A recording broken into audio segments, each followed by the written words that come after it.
Hello, I'm Waqar Aqeel from Duke University. This is joint work with the collaborators listed here. We're very excited to talk to you about our work on assertion-carrying certificates. Hopefully, this work will help secure the internet for all users. At the foundation of security in the internet is the public key infrastructure, PKI. This PKI allows users to know with whom they are communicating online. So if you go to a website such as this conference's website, you see a lock icon which indicates that your connection is secure. This security is derived from a certificate, which is the building block of the PKI. Certificates encapsulate both identity and capability, that is, who we are talking to and what they're able to do. So if we look at this typical example of a certificate, it contains information on the subject name, who issued the certificate, what days the certificate is valid for, and the public key and signature that make the certificate cryptographically secure. But over the years, a lot of new fields and extensions have been added to certificates to adapt to new threats and opportunities as we discover them. So just in this certificate, we see extensions like key usage and subject alternate names. We also see things like new ways to do revocation and new endeavors like certificate transparency, which allows us to audit certificate authorities and check if they're misbehaving. But these are just some of the additions. Many others have been proposed and would be great to add to the PKI, but evolving the PKI is an extremely slow and laborious process because of all the stakeholders involved. These stakeholders include certificate authorities, browsers, and other implementers, and all of them have to come together and agree in order to make any changes whatsoever to the PKI. So we ask this question of what one extension might we add to the certificates to make the PKI more evolvable and to enable a small subset of stakeholders to change it and customize it to their needs without having everybody adopt it, and to formally verify properties of certificates as we evolve them. Our key insight in this work is that a certificate is just a set of constraints, the name attached to it, the validity period, and the purposes for which it can be used. So in a sense, a certificate is just limiting what a principal can do.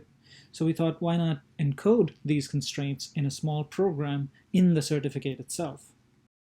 This is what we call assertion-carrying certificates. So in addition to what's already there in a certificate, we add a small restricted program that is run as part of the certificate validation process.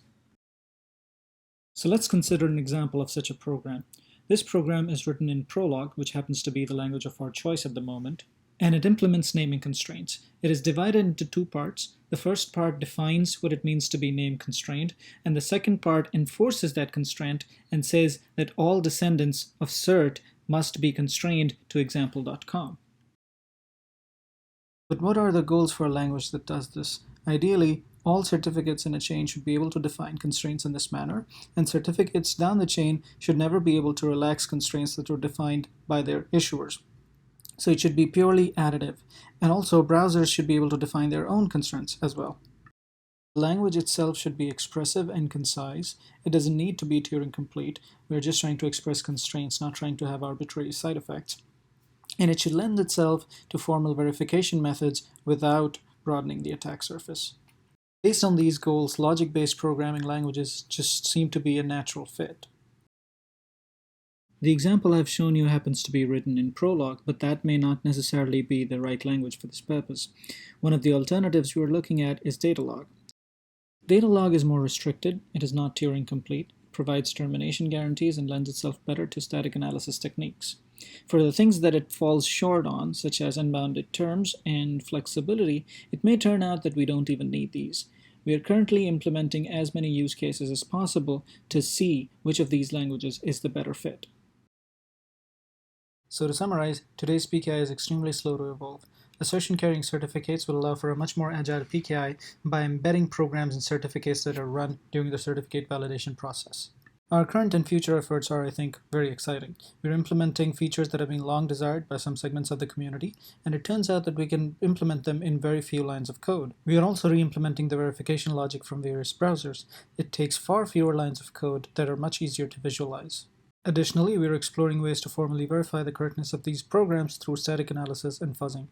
One thing that we are particularly excited about is these languages' ability to impute on their input. For example, we could ask the system to generate for us a certificate that would otherwise be valid if not for a particular constraint that I want to hold.